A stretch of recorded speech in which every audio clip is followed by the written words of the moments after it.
Good afternoon, everyone. I just wanted to tell everyone happy St. Patrick's Day, and I wore green today, so you can't pinch me. Even though you're not near me, you still can't pinch me because I wore green. But if you were, you couldn't pinch me either. Anyway, happy St. Patrick's Day. I wanted to tell you guys the history of St. Patrick and why we celebrate St. Patty's Day. It's a cool story. It's very interesting, and I hope you like it. First of all, I'm going to dispel the rumor that St. Patrick was Irish. He wasn't Irish. He was actually British, which is basically almost the same thing, but not really. And also, his name was not Patrick. I know, I feel like I was hoodwinked too for all these years. But his name was Maewyn Succat, which is a great name. I'm going to name, if I ever have more kids, I'm going to name them that. So St. Patrick was minding his own business one day in a field, or I don't know, walking home from school, or I don't know what he was doing. But anyway, he was actually kidnapped by Irish raiders, which they did that a lot back in the day. And they kidnapped him and took him back to Ireland, where he was a slave for over 6 years. Can you imagine? He was a white slave.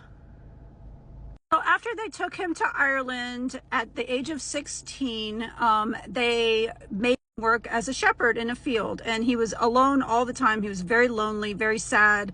He became very depressed, obviously, for obvious reasons. He's 16 years old. He's just like a teenage boy, and he's like in a field with a bunch of sheep in a strange country, not by choice. I'm sure he wasn't feeling too great about it. You know what I'm saying? So to take advantage of all the time that he had while he wasn't tending sheep, he actually learned the Gaelic language, which is a very, very, very hard language to learn. I don't know if you've ever tried to learn Gaelic, but it's the language of Ireland. And the only word that I know in Gaelic is Sláinte, which means cheers. Sinead O'Connor was from Ireland, and her name was spelled S-I-N-E-A-D, and you pronounce that Sinead. So you can tell that Irish is, or Gaelic is probably a really, really hard language to learn. Really, really difficult. But he learned the language. So after 6 long years of working for no pay for people that you probably really, really don't like very much, he actually had a dream one night. God gave him a dream, and in the dream, he saw a vision of a boat, and the boat was coming into this dock. And God told him to get up the next day before sunrise, I think it's before sunrise, and go to the boat and hide out in the boat, and you're going to be set free. That was the dream. That was the dream that God gave him. And so that's what he did.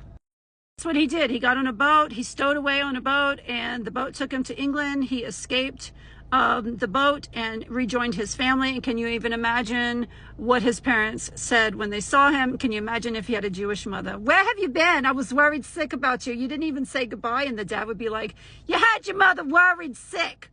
What's wrong with you?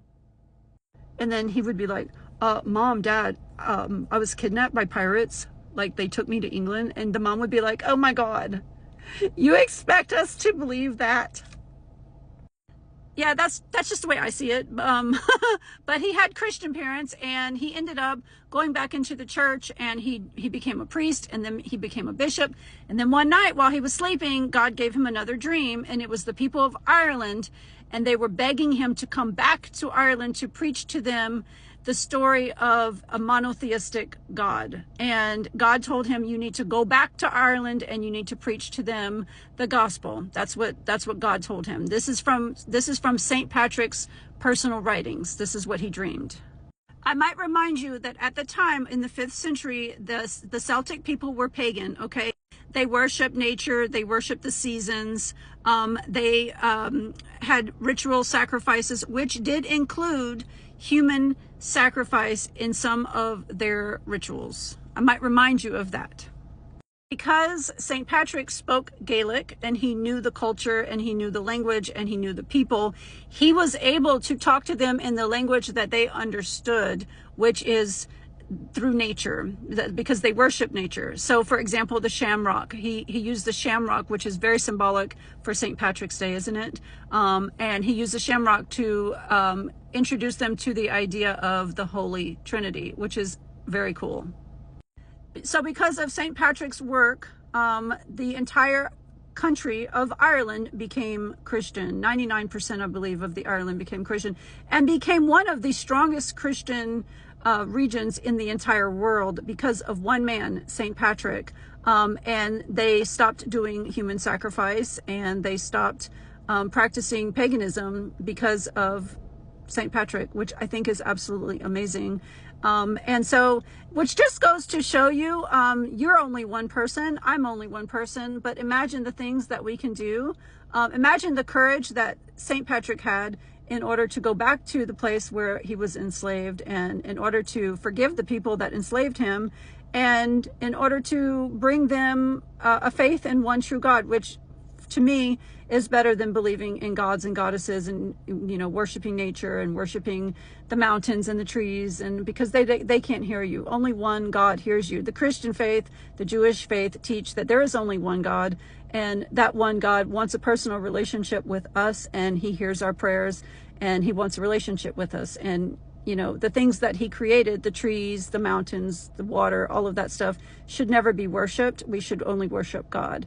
And that's the whole reason why we celebrate St. Patrick's Day. It's not to get drunk and act the fool. It's, I mean, you know, a couple of drinks is fine. But the reason why we celebrate St. Patrick is because he was a man who gave his life to the people of Ireland and changed an entire nation, which is quite remarkable in my opinion. So that's why we celebrate St. Patrick's Day. And I hope you liked my little story. And if you do, tell me you liked it. Give me a thumbs up, or I don't know, blow me a kiss or something. Do something.